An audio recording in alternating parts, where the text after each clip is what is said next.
ఒకానొక ఊరిలో శివదేవుడు అనేటటువంటి గృహస్థుడు ఉండేవాడు. అతను మహాశివ భక్తుడు. ప్రతిరోజు కూడా తమ ఊరిలో ఉన్నటువంటి శివాలయానికి శివదేవుడు వెళ్ళేవాడు. అయితే అతను వెళ్ళేటప్పుడు ఒట్టి చేతులతో వెళ్లకుండా బాగా కాచి చల్లార్చినటువంటి ఒక కుంచెడు పాలు ఆలయానికి పట్టుకొని వెళ్ళేవాడు. శివుడికి వాటిని నైవేద్యంగా ఆరగింపు చేసేవాడు. అలా భక్తితో స్వామికి నమస్కరించి ఆ పైన పాలను ఇంటికి తీసుకొని వెళ్ళేవాడు. అలా పరమ నిష్ఠతో ప్రతిదినం కూడా స్వామిని అర్చించేవాడు. ఒకసారి ఉన్నట్టుండి శివదేవుని యొక్క భార్యతో కలిసి పొరుగురికి వెళ్ళవలసినటువంటి ఒక పని పడుతుంది శివదేవుడికి. దాంతో తను నిష్ఠగా చేసేటటువంటి శివ పూజ ఈ విధంగా చేయాలి అని తదేకంగా ఆలోచిస్తూ ఉంటాడు. అప్పుడు తన కూతుర్ని దగ్గరకు పిలుస్తాడు. పాప, మేము ఊరికి వెళుతున్నాం. ఊరి నుంచి తిరిగి వచ్చే వరకు ఇంటి దగ్గరనే జాగ్రత్తగా ఉండు. ఇంకొక ముఖ్యమైనటువంటి పని అదేమిటి అంటే, మనం ప్రతిరోజు కూడా శివాలయంలో పరమేశ్వరునికి పాలను ఆరగింపు చేస్తాం కదా, ఆ పని కూడా నీవే చేయాలమ్మా. జాగ్రత్తగా చల్లార్చినటువంటి మంచి గోవు పాలను ఒక కుంచెడు కొలిచి పాత్రలో పోసుకొని గుడికి వెళ్ళాలి. అక్కడ స్వామికి ఆ పాలను అర్పించాలి. వెళ్తావు కదూ? ఇది మన నియమం తల్లి, వ్యర్థం కానివ్వద్దు. ఆటలనో పాటలనో అటూ ఇటూ పరిగెత్తకుండా, సావాసగత్తెలతో ఊరంతా కూడా తిరగకుండా ఇంటి పట్టునే ఉండి చెప్పినటువంటి ఈ పనిని తప్పకుండా ఆచరించమ్మా అని గడ్డం పట్టుకొని మరీ బ్రతిమలాడి చెప్తాడు. అలా గుడికి వెళ్ళేటటువంటి పనిని పాపకు అప్పగిస్తాడు శివదేవుడు. అందుకు పాప కూడా సరే తండ్రి గారు అని చెప్తుంది. భార్యతో కలిసి పొరుగురుకు వెళతాడు. మరుసటి రోజు పాప చాలా ఉత్సాహంగా ఉల్లాసంగా స్నానాలు అన్నీ చక్కగా ముగించుకొని మంచి గోవు పాలను మరగ కాచి చల్లార్చిన తరువాత సరిగ్గా కుంచెడు గోవు పాలను కొలుచుకొని ఆ గిన్నెలో పోసుకొని గిన్నెను చేత పట్టుకొని తను కట్టుకున్నటువంటి చీర పలుచని కొంగును పాల మీద కప్పి సరాసరి గుడికి చేరుకుంటుంది. గర్భాలయంలో కొలువై ఉన్నటువంటి శివలింగమూర్తి ఎదుట పాల గిన్నెను ఉంచి 2 చేతులు ఎత్తి స్వామికి మొక్కుతుంది. పాల వైపు చేతులు చూపిస్తూ, శివయ్య, ఇదిగో నీకు పాలు తీసుకొని వచ్చాను, ఆరగించవయ్యా అని శివునికి వేసి చేతులు చూపిస్తుంది. ఎదురుగా నిలబడితే ఎలా తాగుతాడు అని కాస్త పక్కకు జరిగి చాటుకు నిలబడి చూస్తూ ఉంది. కాసేపు అయిన తరువాత వచ్చి ఆ గిన్నెలోకి తొంగి చూస్తుంది. గిన్నెలో ఉన్నటువంటి పాలు అలాగే ఉంటాయి. విచిత్రంగా చూస్తుంది. పాలు తాగలేదా? నీకోసమే కదా నేను తెచ్చాను. తాగటానికి నీకు ఏమి ఇబ్బంది? పాలు అలాగే ఉంచావు. రావయ్యా, తాగు తాగు అంటూ పరమేశ్వరుని వైపు చూసి పురమాయించింది. చిన్నపిల్ల కదా, ఆ పాపకు చింత మొదలైంది. అమ్మా నాన్నలు చెప్పి మరీ నా దగ్గర నుండి పొరుగురికి వెళ్ళిపోయారు. వారు చెప్పిన విధంగా నేను చేశాను. ఎక్కడ ఎలాంటి లోపం జరిగిందో నాకే తెలియటం లేదు. పరమేశ్వరుడేమో పాలు తాగటం లేదు. దాంతో ఆ పాపకు భయం పట్టుకుంది. శివుడు పాలు తాగకపోతే అమ్మా నాన్నలతో దెబ్బలు తినవలసి వస్తుంది కదా.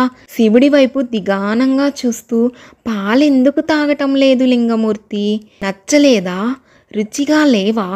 లేకుంటే సద్దిపాలు అనుకుంటున్నావా? పొద్దెక్కిందనా? లేక పొగవాసన వస్తుందా? నీళ్లు కలిపాననా? ఆవు పాలు కాదనా? పోనీ ఆకలిగా లేదా? సరిగ్గా చెప్పవయ్యా. నా మీదేమైనా అలిగావా? లేదంటే చిన్నపిల్ల తెస్తే నేను తాగాలా అని కోపంగా ఉందా? ఎందుకు ఈ విధంగా నాతో బతిమాలించుకుంటున్నావు శివయ్య? రావయ్యా అంటూ నిలదీయడం మొదలుపెట్టింది. పరమశివ, పసిపాపను చేసి ఏమిటి సతాయింపు? చెప్పయ్యా, ఆకలిగా లేదా? పోని అదైనా నోరు తెరిచి చెప్పాలి కదా.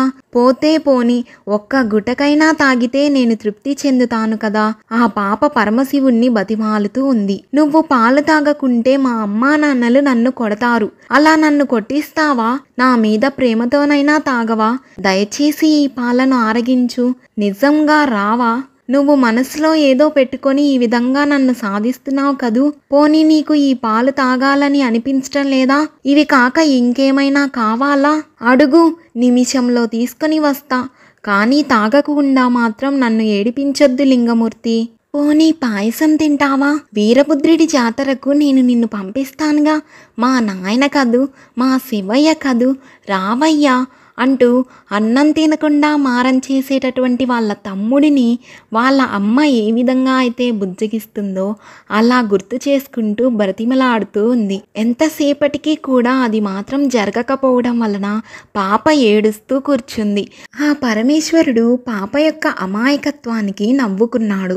అయితే ఏమాత్రం కూడా పలకలేదు. ఇంకా ఏం చేస్తుందో అని చూస్తూ ఉంటాడు. అసలు విషయం ఏమిటి అంటే ఆ పరమ కరుణామూర్తి భక్తికి వశం కాకపోతాడా చెప్పండి?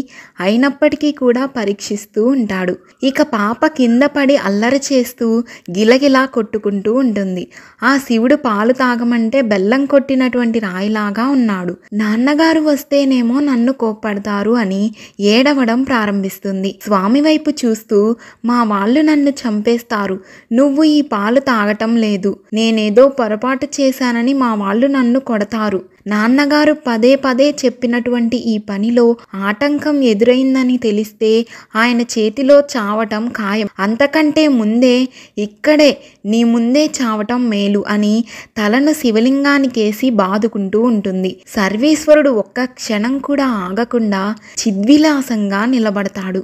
గిన్నెను తీసుకుని అక్కడ ఉన్నటువంటి పాలని అన్నీ కూడా తాగేస్తాడు. ఆ పాప పరమ సంతోషంతో ఎగిరి గంతేస్తుంది. శివుడు ప్రత్యక్షమయ్యాడు, కానీ ఆ రూపం మాత్రం అరుదైనది అని ఆ పాపకు తెలియదు.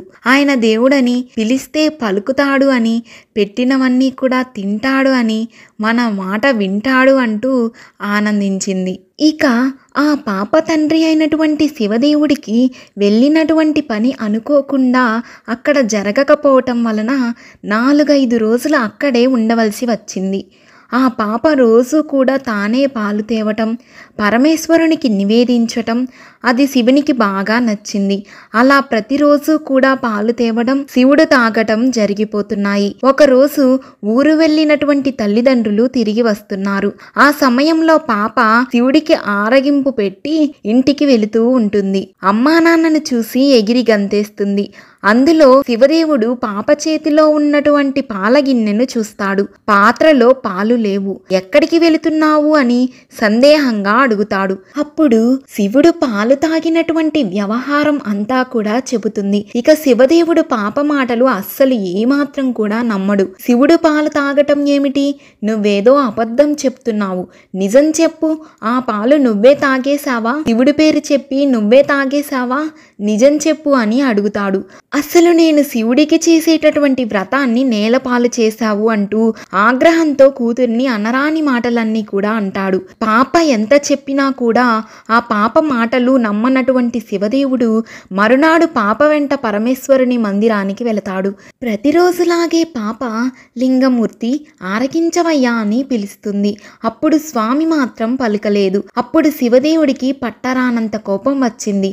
రోజు కూడా పాలు తాగేటటువంటి ఈ శివుడు ఇవాళ తాగలేదు ఏమిటి అంటూ కన్న తండ్రిని అబద్ధపు మాటలతో మోసం చేస్తున్నావు కదూ, ఎన్ని కథలు చెప్పి మోసం చేస్తావే, ఎంత శివద్రోహం చేశావే, శివుడికి తెచ్చినటువంటి పాలను నీ పొట్టలో పోసుకుంటావా, ఉండు నీ పని చెప్తా, ఎంత నాటకం ఆడావే, వదిలిపెట్టను, నీ పొట్ట చీలుస్తా అంటూ పాప మీదకి ఉరికాడు. పాప భయంతో వణికిపోయింది. ఎటు వెళ్ళాలో తెలియక గట్టిగా ఏడుస్తూ లింగా లింగా అంటూ లింగస్వరూపాన్ని గట్టిగా పట్టుకుంది. ఇదిగో నేను ఉన్నాను అంటూ, భయపడకు అంటూ అత్యంత దయతో మహాలింగమూర్తి పాప మీద వాత్సల్యంతో తన యొక్క వక్షస్థలాన్ని తెరుస్తాడు. పాప అందులోకి జొరబడుతుంది. పాప వెంట్రుకలను చిక్కించుకుంటాడు తండ్రి. ఎక్కడికి పోతావే అంటూ యువతలికి లాగబోయాడు. కానీ అప్పటికే ఆ పాప పరమేశ్వరునిలో ఐక్యమైపోయింది. వెంటనే ఆ దివ్యలింగం, ఆ పాప ఇద్దరూ కూడా మాయమైపోయారు. ఎంతో నిశ్చలమైనది ఆ పాప యొక్క భక్తి. ఆ అమాయకత్వం కూడా పరమేశ్వరునికి ఎంతో ఇష్టమైనది. అందుకే తండ్రిని కాదని బిడ్డకు దర్శనమిచ్చాడు, తనలో ఐక్యం చేసుకున్నాడు. దానికి ఇంతకన్నా కూడా నిదర్శనం ఏముంటుంది చెప్పండి? ఆనాటి నుంచి ఆ పాప గోడగూచి అనేటటువంటి పేరుతో స్తుతించబడుతుంది. ఇంతటితో ఈ కథను ముగిస్తున్నాను. ఓం నమః శివాయ.